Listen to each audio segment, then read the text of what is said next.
Awesome. Thank you. So let me just start by welcoming everybody and thanking you all for being with us for our Small Business Week Summit. I'm Emily Grego. I'm President and CEO here at the San Leandro Chamber, and we have had quite a full week with our Small Business Week.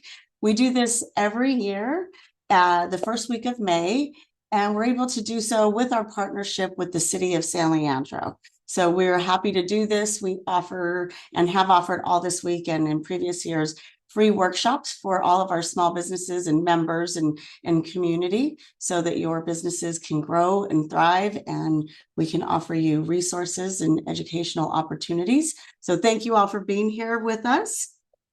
We have arrived at our last workshop of the week, and it is what every business owner needs to know to protect themselves against cyber attacks. And I'm really interested to hear what our guest presenter has to share with us today. I know that, I don't know if you all know this, but last fall, one of our credit unions, a Bay Area credit union, had a cyber attack against them. It affected hundreds of thousands of their members who are their banking members. So it was a very big deal. Here at the Chamber, we are constantly getting emails and phishing scams that have affected us once, and we're always getting phishing scams here through our emails. So we're really interested to hear what Samir has to share with us. But let me introduce Samir. Samir is the owner of CMIT Solutions. Samir holds a degree in electronics engineering and an MBA. He began his career during the rise of the IT boom, and he has since held technical and leadership roles at industry leaders such as VMware, AT&T Labs, Lucent, and TCS. What sets Samir apart isn't just his deep expertise in both hardware and software. It's his passion for building strong collaborative relationships and helping small to mid-sized businesses navigate today's complex technology landscape. So thank you so much, Samir, for being here with us today and offering us this workshop. I'm going to hand it over to you. So if you need to share your screen or whatever, I say go ahead and take it away. Sure. Thanks, Emily. I really appreciate this opportunity. And let me share my screen. I'll make sure you folks can see the screen before I get started. Can you see it? It Yes. should be a picture of the Earth. Okay. Okay, so let me start. I'll share my screen. I have shared my screen. Yeah, this talk is about what every business owner needs to know to protect against cyber attacks. I am Samir, as Emily introduced me. I started this CMIT Solutions of Hayward last July. So I have been doing this for about a year now.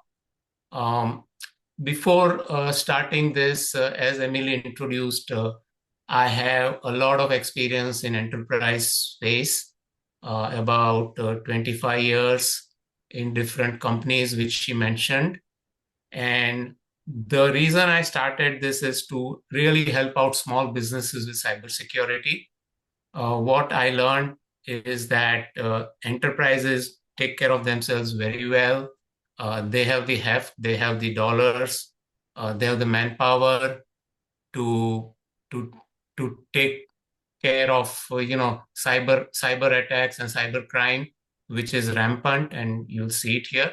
But the small businesses are especially very vulnerable to these, and we will go through it as to why and how. Why are they vulnerable and what can we do about it? With CMIT, I am one of the franchise owners for Hayward, San Leandro, and Castro Valley. But we are a large team. We are about 250 locations throughout the country, and with around 900 or so technicians. So it is very rare that there is a problem which we haven't seen. And I can always bank on the other people in the network for any issues. On the personal front, in terms of hobbies, I like theater production. I have been involved with a community theater here in the Bay Area in Palo Alto. And also I like writing. I have published a novella myself. So that's the personal intro. Before we dive into cyber, I would like to go over this slide really quickly so that you folks get an idea of what kind of services which we can provide. When I meet people, I just say one word, cybersecurity or IT support. But really, what we do is a lot more. And this slide kind of gives a glimpse of what all services can we offer. So we definitely do manage services. If you have any IT needs, we'll take care of it. We can protect your computers and your systems against cybersecurity attacks, ransomware being the most common there for small businesses. If you have any productivity applications, a lot of small businesses have a small network system running on their premises, and you want to install some special software, right? Like dental offices have dental software for their practice. And we see a lot of special softwares which we can install and kind of keep them running for you. You don't have to do it. We provide IT support.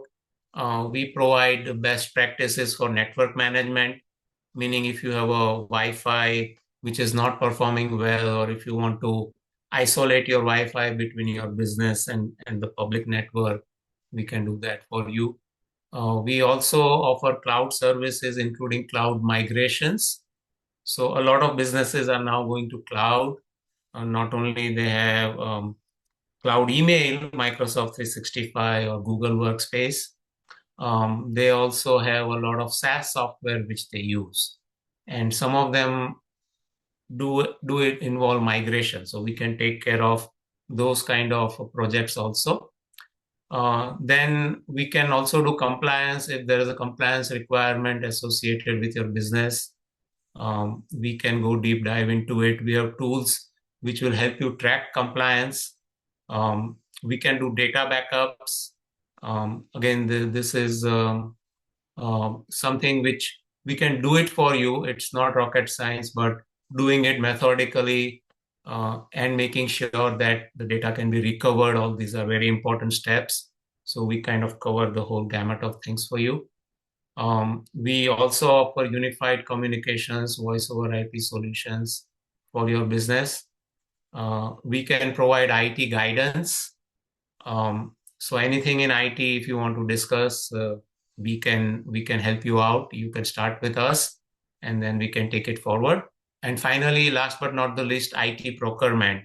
So we have collaborations with vendors, and we can procure you the right laptops or desktops, servers, cameras, whatever it may be, and actually take care of the installation and deployment and services. So we do the whole 9 yards associated with IT.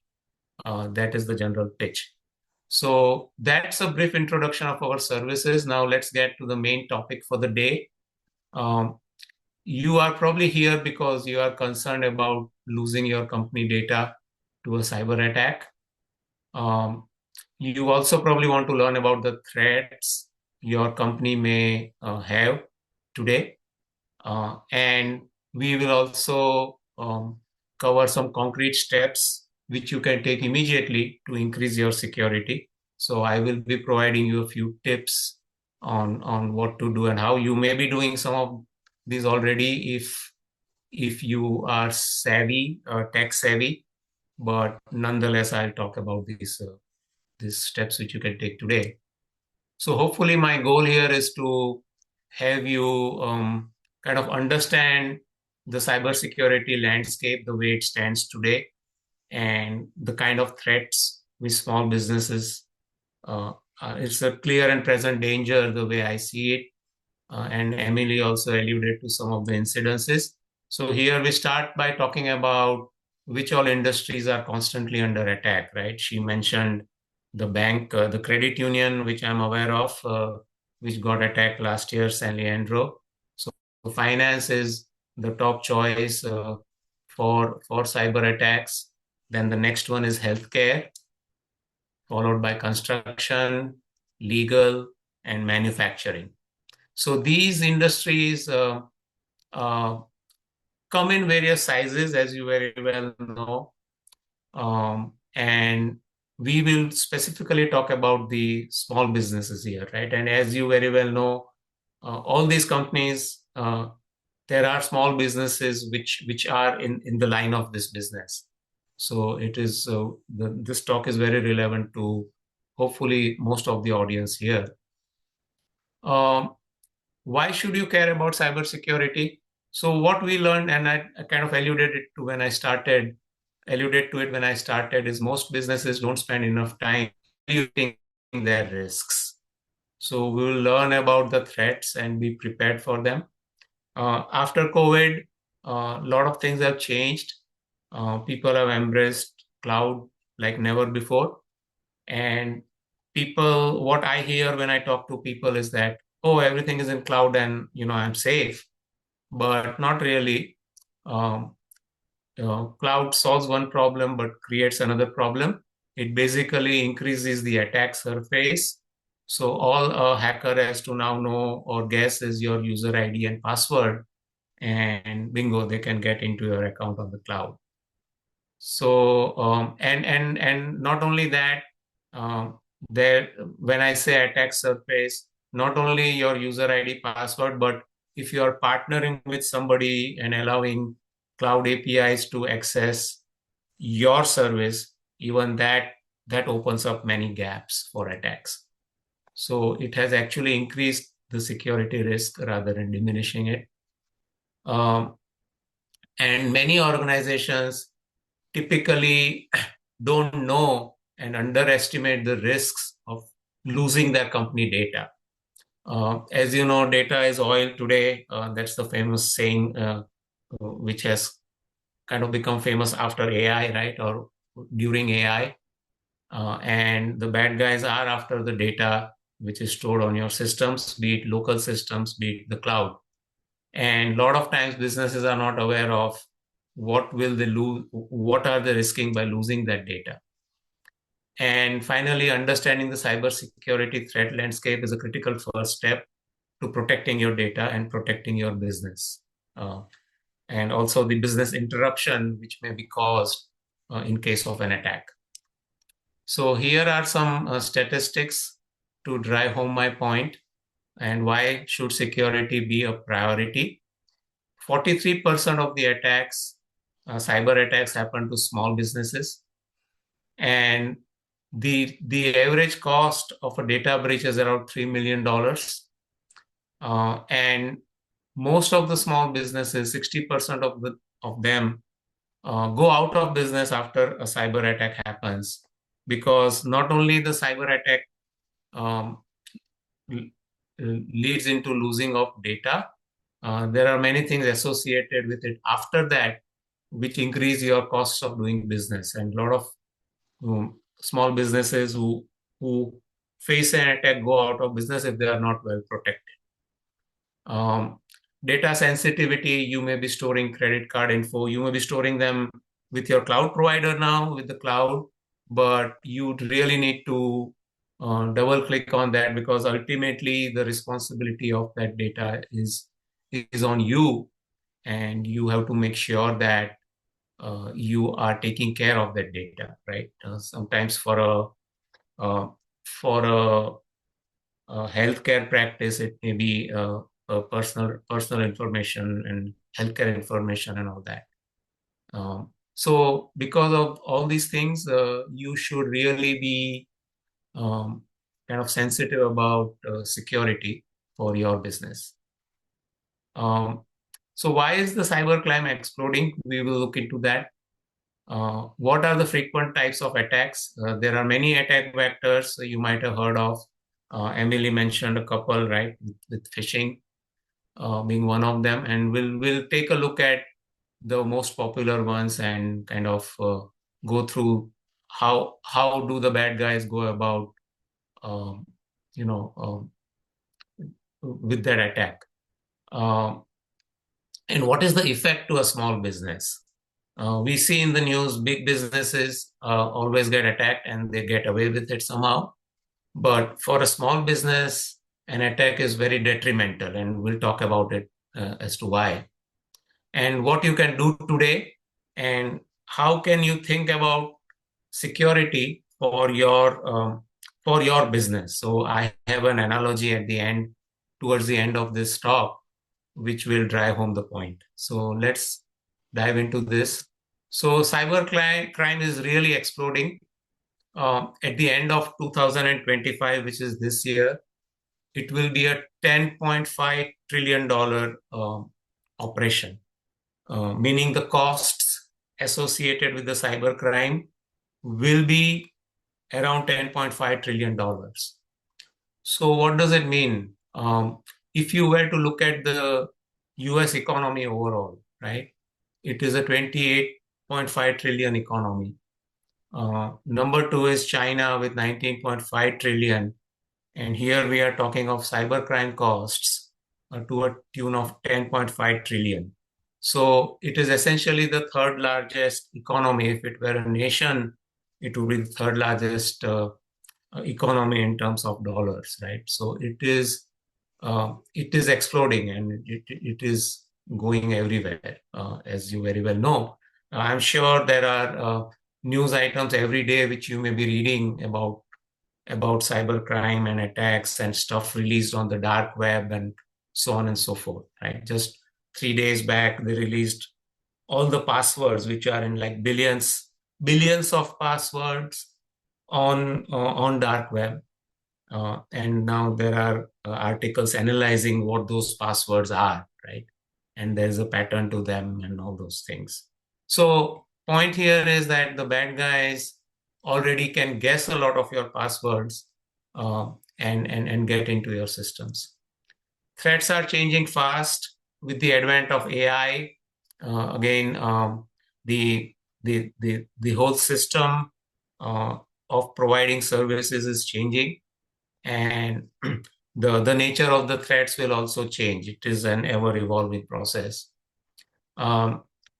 Hackers have become very smart. They can bypass the basic security which you have in place today. It may not be sufficient.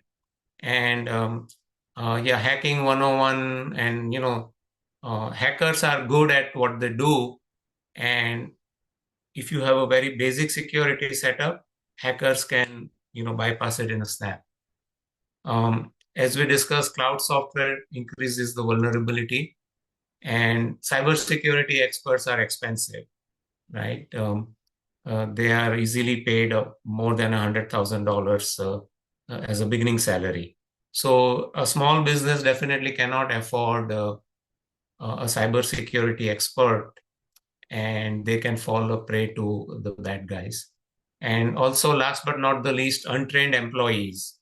Most of us are smart. We know what is going on, but even then, the way the messages, cyber attacks are crafted, it makes us gullible, all of us. And even if we are smart, sometimes we are busy, under stress, personal life, things happen to us, and we may click on a wrong link and boom, right? The damage could be done. So untrained employees are a big threat. Also, one of the big reasons the cyber threat landscape is escaping, and this is very relevant for small businesses and medium businesses, is because they use old and outdated equipment, meaning the laptops are older. I have seen a lot of instances running Windows 2000, or servers running Windows 2000 or Windows 10. Windows 10 is going out of service in October. So we see a lot of small businesses keep running the old, outdated systems, and that actually increases the attack surface, because if you don't patch up your system with the latest vulnerabilities, be it from Microsoft, be it from Apple on a Mac, then you are subject to that attack happening to your environment. And again, if you have a team of people, if you have computers deployed, then more so, right? As they say, you are as strong as the weakest link, and the bad old equipment is a threat actually for these kind of attacks. Here I compiled a couple of slides with more data to drive home my point. There is a complaint center run by FBI. It is called Internet Crime Complaint Center. And these are some statistics from that report. This is the report from last year. So if you look at the number of complaints just coming into the complaint center, about 900,000 complaints last year, right? Which is a big number. They reported a collective losses of $16.6 billion. 33% increase in losses from 2023. So what this means is that the amount of losses reported is increasing year over year. And about 256,000 were complaints with actual losses, and the average loss was around $19,000. So again, these statistics are released. I will link at the bottom. You can also go look them up. These are one point to note here is that these are crimes which are reported, meaning, and as you very well know, a lot of crime just goes unreported. So these numbers, though they may look staggering, they are actually a tip of the iceberg, because we saw that the whole cybersecurity losses, or the cost of cybersecurity losses around 10.5 trillion, and here we are talking of a few $billion, right? Or a few tens of $1 billion. So it is just a fraction of what the overall crime scenario is out there. This slide is, I know it's busy, and there are different types of crimes. I just compiled this to give you an idea of what kind of crimes get reported. We will not look into all of them here. There are about 28 different categories here of crimes, cyber crimes. But we will look at a few which I have highlighted here, starting with business email compromise. So what is business email compromise? Because these are relevant to small businesses. And we'll also look at phishing. So let's start with phishing. So here now we are going into the anatomy of an attack.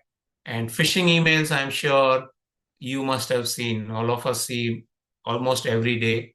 If you don't have a phishing filter applied, or even if you have one applied, one or two may creep through and prod you into action. And again, as I said, if your employee and you or your staff are not trained, you may fall a prey to this. They are crafted cleverly, and they are they implore you to take action, right? So phishing email, the characteristics are that they have a sense of urgency. So they ask you to do things now, basically, or within a short time window, and they explain the consequences of not doing it, right? So basically, their intent is to spur you into action. And typically, they have bad English. Now, the theory behind bad English is that they were crafted abroad, right? And the English is not good. That is one of the valid points. But another valid point to remember is that bad grammar and bad punctuation, spelling mistakes, these phishing and spam filters work on like the keywords, and the hackers are smart enough to purposely misspell those keywords so that the email can escape and come to your inbox, right? So the reason for bad grammar, bad spelling could be one or the other. Typically, yeah, there will be a link, or they will redirect you to a website or a form to fill, where they will ask you to type in your email and the password. So basically, you are giving away your credentials if you act on a phishing email like this, right? So I just thought this is an interesting example to share with you to explain you the anatomy of a phishing email. Then the second category on that slide was business email compromise. So this is a scam targeting small to medium businesses where the email seems to be coming from an authority at your business, maybe your boss, your CEO, or your CFO. And again, it asks you to transfer money, basically, right? Wire transfer. We do everything online today, including money transfers. And these kind of emails um, are cleverly crafted. You may get them once in a blue moon, and that is by design. Um, and you may end up transferring money to somebody whom you did not intend to, right? Um, this happened to one of our clients. They were a manufacturing business, and usually the email filter, if you have a email filter applied to your emails, then you can identify the domains which you want to block. So usually we block all the domains which are not trusted. There are a lot of suspicious domains, but sometimes our clients ask them to open those domains because they kind of vouch to us that the email is legit. So we did that, and there was a transaction going on. These bad guys, they don't just come and send the email to you out of the blue. Uh, they do a lot of recon before sending such business email compromise type of emails, right? They are also known as spear phishing attacks. So before getting this email, trust that there is a lot of recon which has gone on, and they have been sitting on your networks, watching your emails, and they know a lot of context. So this attack which happened to one of our clients was very contextual. They were trying to, get some inventory for their business, and these bad guys acted right on time and made one of the guys who was in finance, who was responsible for making payments, make a large payment. I think it was $500,000 or something like that. But if you look at the history of things, I mean, it you kind of register the event when it happens. But my point is that there is a lot which has happened before the event has actually happened. And the bad guys have done a lot of homework. They have been in your premises way before, right? Sometimes the recon, they watch your traffic for 5 to 6 months, and then they launch an attack. So yeah, this as you saw, the business email compromise is one of the larger categories there. It was reported, and the losses were around $2.2 billion in 2024. Sorry, 2.77 billion right here. So again, I came up, yeah, I kind of grabbed an example from internet to show you how this email may look like. So as I was saying, it comes from a higher authority in your organization, and it asks you to take action immediately, right? So the modus operandi is the same as the phishing attack, but it is very targeted and it is very contextual in nature, as opposed to a phishing attack, which is more generic, right? They would not know the context. And again, as they said, right, you bad guys have to be right only one time, but you as a good guy have to be right every time, right? So again, it begs on you to not act on these kind of emails if they come to you, or protect yourself against even them coming to you. The last example here, which I have before we move on to other things, is ransomware. The reason I picked ransomware is because it is very common in small businesses. And basically, what happens is you get a phishing email and you may click on a link. It may sound like a benign link, it may take you to a website and show some pictures, whatever, give you some information. But under the hood, it might have deployed malware on your computer, right? On your laptop, on your desktop. and that malware may go to work and it may spread. It may go to another laptop in your network if it is not protected. And the modus operandi of a ransomware is that they will come and encrypt the data on your hard drives and make them inaccessible to you, and then ask you to pay a ransom, Mm. right? Samir, I Sorry, have, is there a question? yeah, I have we have one person with their hand up. So I want to give Okay. opportunity to ask their question. Go ahead. Hi, Yeah, I was please. wondering on the not the, what was the site you had before this slide? The I'm business, sorry. the spear phishing BEC Yeah, attack. the phishing. So I had a question about that. A lot of times the phishing email will come with something that looks kind of familiar. Is there another website you can go to if you are maybe unsure and you want to verify before you open it, or is there like a trusted website that you can go to kind of find out if it's legit or not? Yeah, actually, if you are using Google, and a lot of present day software will catch it even before it comes to your inbox, right? So yeah, there are websites. I can send you a link later. Okay. Uh, but again, yeah, you have to be careful. Meaning, the best defense is your own know-how and your own kind of paranoia, right? Right. About anything which looks suspicious to you. Right. Yeah, I can share some pointers after Okay. this meeting. Thank you. Yeah. Okay. So let me keep going. Ransomware, as I was saying, is basically, yeah, they will lock up your data, encrypt it technically, and then ask you for a ransom and provide you with a key to decrypt it.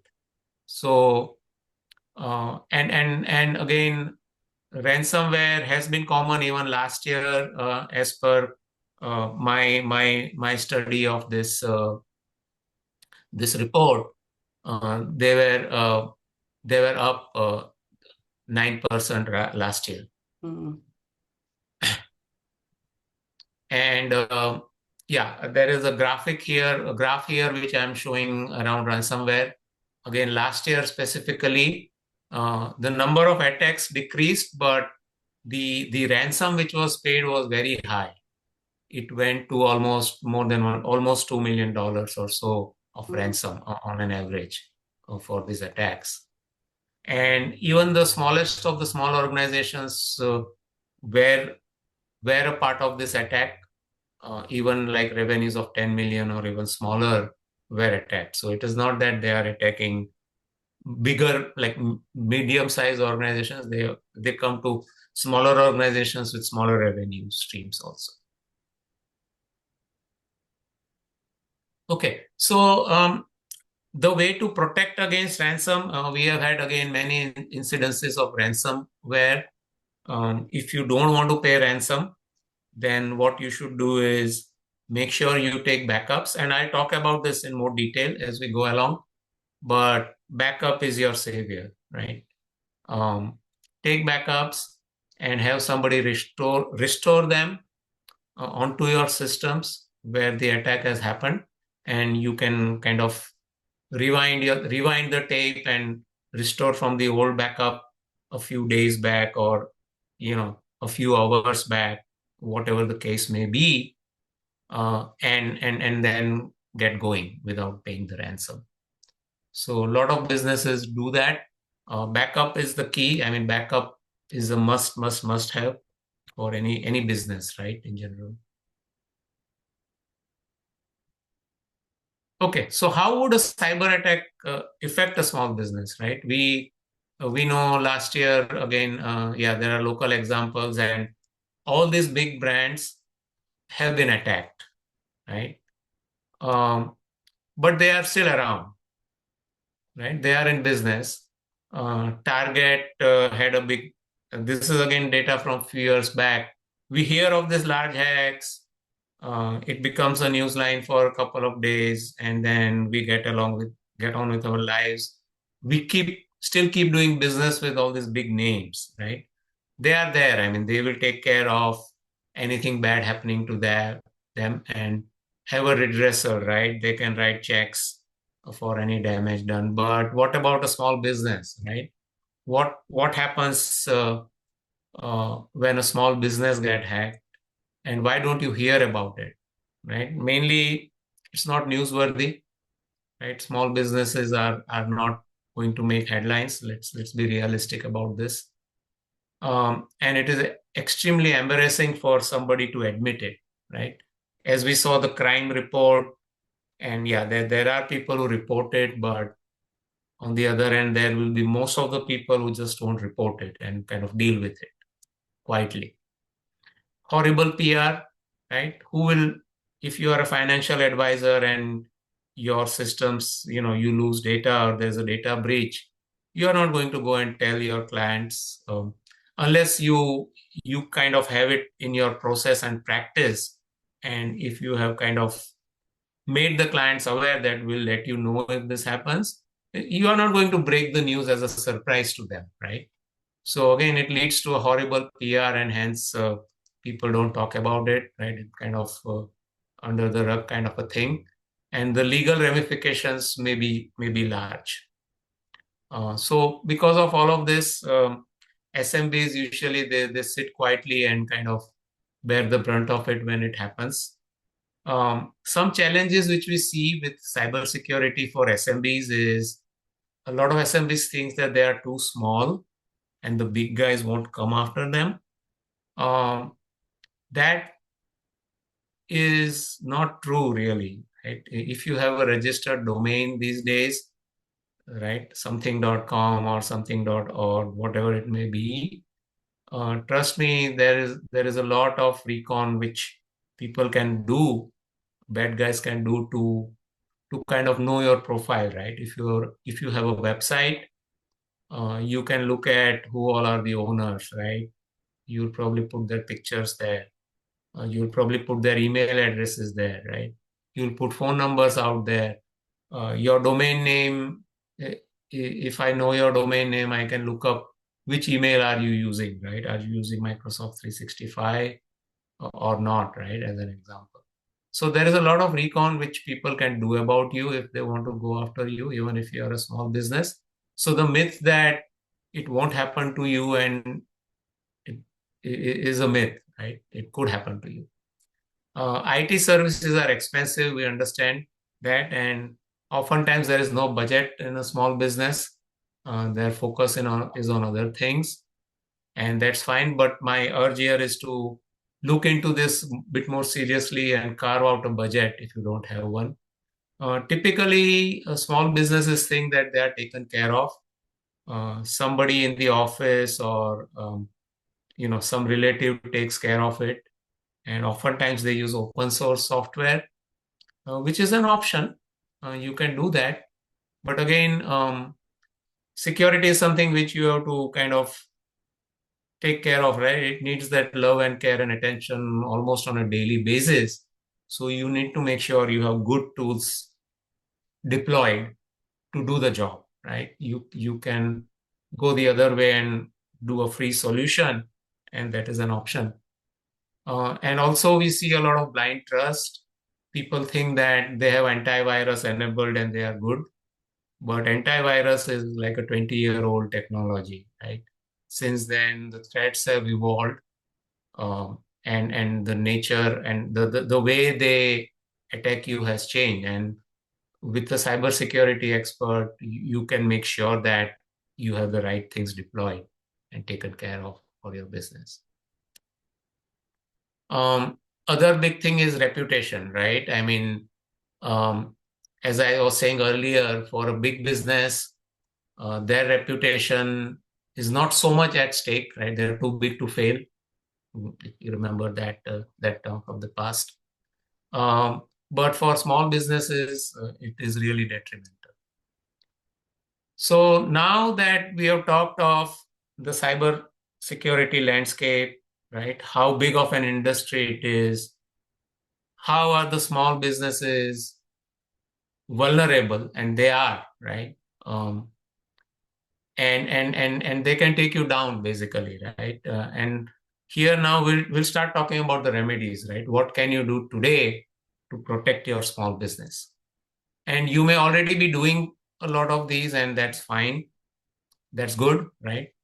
But let me share let me share some points which will hopefully help you. So enable multi-factor authentication everywhere, right? This is really one thing which will save you. I said before that with cloud, your credentials are exposed, right? People can guess your credentials, but turning on multi-factor can save you, right? And multi-factor is basically you, after you logging in, you getting an OTP on your mobile, right? That is the most common multi-factor authentication method. And all the SaaS providers out there today have it. They may not mandate it, but if they're not mandating it, my request to you is please go and enable it. It's for your own good, right? Um, the other, if you don't want to do SMS, there are free apps which you can download. For example, Google Authenticator. Many of the SaaS providers let you work with an authenticator. If you are using Microsoft 365, you may already have Microsoft Authenticator on your mobile, and that's fine too. But enable MFA, as we call it in our industry. Always use long passwords and not short. And actually long passphrases, right? Use sentences as your passwords, meaningful sentences, right? Which make sense to you. Because if you look at the password data which was leaked, right? 1, 2, 3, 4, 5, 6, ABC 1, 2, 3. These are like very common password, guess me, hello, 1, 2, 3, whatever, right? Or your business name, 5, 6, 7. So all these people can guess in a snap. Bad guys especially, they can guess. But if you use long passphrases, they are a savior. So that is a recommended way to go about. If things get too complex for you and you are kind of using like 40 different SaaS providers, like a lot of us do today, then use a password manager. It costs you some money, maybe $5, $10 a year or something like that, $20 a year, but it will save you a lot of headache, right? You can generate different passwords for different sites. The only catch is that it is a single point of failure, meaning, or single point of attack, meaning if somebody can guess the password to your password manager, then they have keys to the kingdom, right? So that is the only risk. But the good thing is you only have one password to remember or none to remember, because a lot of these, you log into them once, and then if you visit different websites, they will fill in the passwords for you, right? Nowadays, my Google and also Safari, Apple have enabled, they kind of save the passwords. That's also good, but understand that those passwords are on the cloud. And if somebody is able to guess your Google password, then you are exposed, right? Configure backups, as I mentioned earlier. There is this is a very simple solution which will save you in case some bad things happen. Make sure that they are not only configured, you test them, right? There is something called disaster recovery, which goes with protection, and you have to really make sure that the disaster recovery procedures are also in place, meaning you not only configure the backups, have a dry run to make sure that you can restore from the backup and get going with your business. Increase employee awareness. Again, human beings are the single point of mess up here. One mistake and things can happen to you. And most of the employees are smart. They are tech savvy these days, younger people. But again, you never know, right? It's better to make sure that they are aware, and there are a lot of security trainings available out there, which we can use, we can deploy for you and monitor progress on how you can make sure that your employees take that training and all those good things. So now finally, we have about 20 minutes left. I would like to leave 10 or 15 minutes, 10 minutes at the back for questions, 10 or 5 minutes. So a good analogy which will help you think about your cyber security posture for your business, right? So think of your home. Um, you, when you are inside the home, you feel protected, and you indeed protect your home a lot, right? You have doors and windows, you have cameras around your home, you have a doorbell, right? Uh, and you probably also, not along with the protection, you also have a strategy with your family members to which you have discussed that in case an intrusion happens, what will we do, right? You have a game plan, hopefully, to protect your home. So you feel secure and protected about your home because of many things which you do with it, right?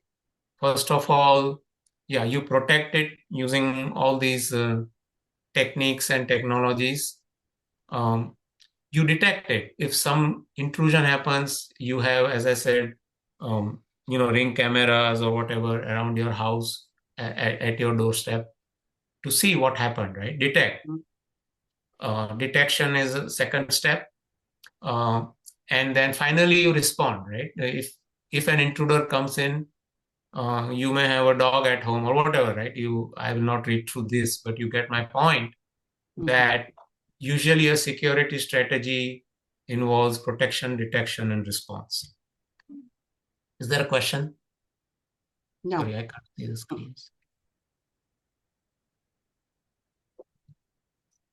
No, I think you're okay. Okay. Okay, so similar to a security strategy for your home, right? I would implore you to think of a security strategy for your business. And again, this is a NIST framework. NIST is a National Institute of Security Standards. I forget the acronym, but even for your business, right? You may already have protection, detection, and response, right? Now, out of these three, which one is the most important, right? People will probably choose protection.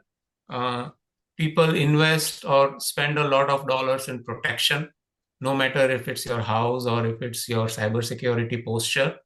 We talked about some of these, right? Like strong passwords, email protection, and all that, right? That's fine. You need to do it, right? Security is a multi-layered game, right? It's like you have to break through barriers to cause damage, right? You make it hard for the bad guys, right? That's the whole idea of security. So similarly here, right? What if they penetrate through your security, right? Then detection, because if you can detect, you can respond. If you cannot detect, you cannot respond, right? We talked of the recon.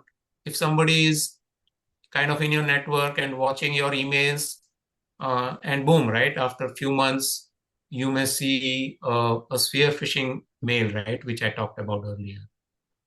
Business BEC, right? Attack. So the point here is that out of these, all of them are important, but detection is the most important. And the fact today is that a lot of money is spent on protection and very less on detection. But we would urge you to look into the detection aspects. And I will not again go through all the technologies which are out there for detection.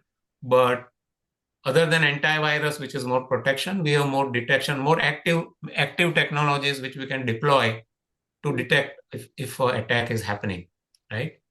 And if you can detect, then you can respond. So then you can go to the last column and coin out a response, right? Coin out a communication for your clients if there is a attack, right?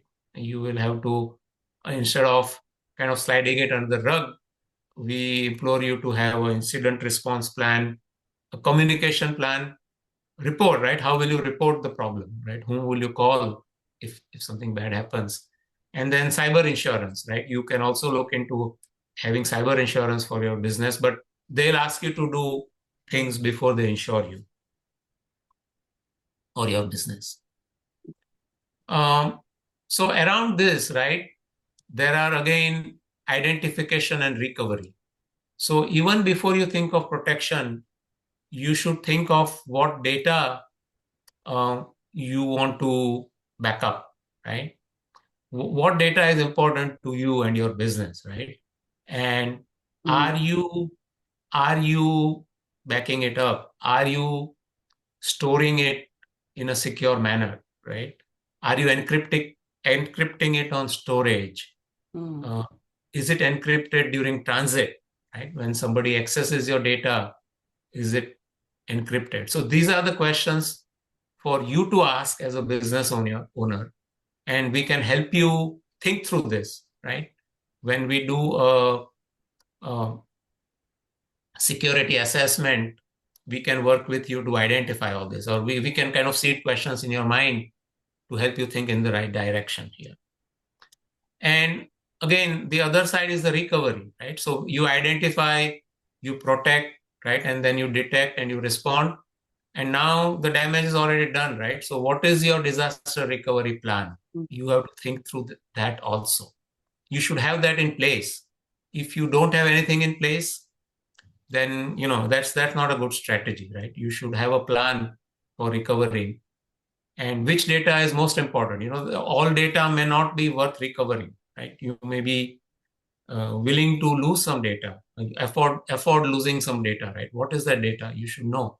You should know your risk profile as a business, right? Mm. So and we can work with you to do this kind of a risk assessment, right? And help you think through these things, and then also help you deploy the right technologies for your business. So yeah, really quickly, we have a few minutes left. So what does the assessment look like? So again, we identify Samir, what do you want. Sorry, is there a I'm question? sorry. Yeah, we have one question in the chat, and it says, "What does cyber insurance typically cover?" Okay, so again, it's a complex topic. Cyber insurance itself has many different paths. So you have to look at, let's say you want to cover data breach, right? That is your business operations. So it can cover that. But in order to write a policy, they will want to make sure that your data is backed up, your data is encrypted, and all those things, right? Mm, People like my business, we take something called errors and omission insurance. So we deploy all the technology for our clients, but we are also humans. So we kind of protect ourselves by taking that kind of insurance where it protects us if despite our software and if despite our configuration on your premises or with your infrastructure, if there is a cyber attack on you, then we are protected, right? So yeah, there are different types. I hope I answer your question. yeah, it sounds like they want you to have some protections already in place before they're going to allow you to even have the insurance, right? Exactly, yes. Okay, yeah, thank you. And again, this insurance landscape varies, right? So good insurance, bad insurance, right? If you are looking for something cheap, they may give you, but then you should read the policy to see what are they actually covering, right? So Yeah. good insurance will always ask you to do right things, and it may appear pricey, but it will save you in the long run, right? Okay, so I'll quickly go through this because I talked through most of this. So first step is identification, right, of what you want to protect uh, in terms of your data, right? Which department's data do you want to protect? How is the data stored today? And all those things. And one important thing is the downtime which you can afford, right? So in our space, we have this concept of RTO, recovery time objective, and RPO, which I forget the acronym, but time is how much, if after an attack, how much downtime can your business afford, right? Is it 1 day? Is it 1 week? Is it 1 month? Right? How quickly do you want to get back up in business, right? Mhm. And then there will be a data loss. So RPO is recovery point objective. P stands for point. So how far back can you go and rewind the tape, basically, and start from there, right? So both of these are important, and they will determine your strategy for backing up, right? How frequently do we want to back up, right? Do we back up at 11 p.m. every night, for example, after everybody is gone?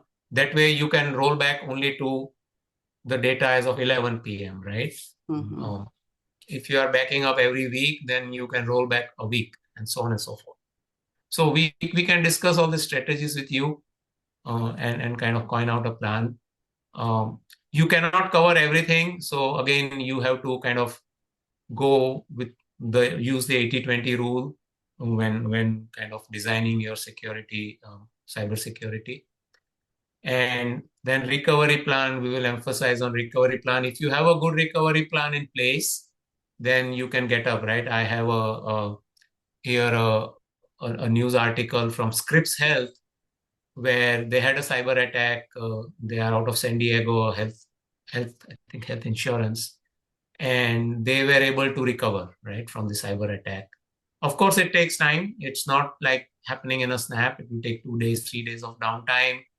You have to communicate, press release, right? It becomes a news item. I'm sure Patelco also did something similar when that incident happened last year. But all these big companies have all these things in place, right? And for a small business, we would implore them to think about these things, have them in place. One last slide here talks about the data responsibility. Again, if you choose to work with us or anybody else, just be aware that you as a business owner are the owner of the data.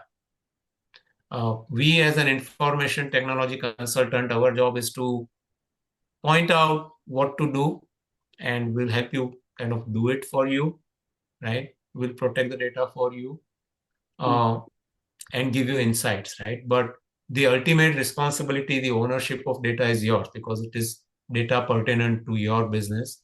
We are the custodians of your data, right, if you will.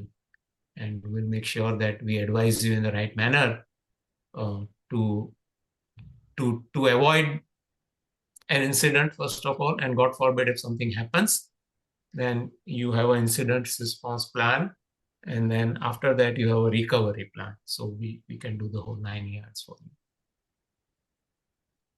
Okay, so that's the last slide. If you I'll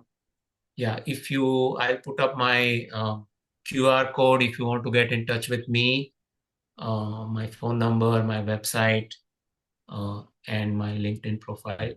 So feel free to contact me if you have anything in cybersecurity or IT. Okay, I'll stop there. We have about 5 minutes left, I think. Yeah. Samir, thank you so much for all of this information. I know what you just presented. I mean, it is big business. It's big business to wreak havoc on everybody's information. It's you know, like I said here at the chamber, we get these we get emails all the time that are, it looks like DocuSign or it looks like PayPal or something like that. And so it's just wild how much of that really does happen. So thanks for laying out all this information and showing, you know, that there is a solution to protect yourself. I appreciate all of that. And we're going to share this information with everybody who is registered for the workshop today. So that they can have it, and we'll share the link to the video as well. So if anybody has any last minute questions, please go ahead. I'm happy to ask them. People are just saying thank you, Samir. Thanks for your time. Thank you very much. I appreciate your patience listening through it, and stay secure, stay safe.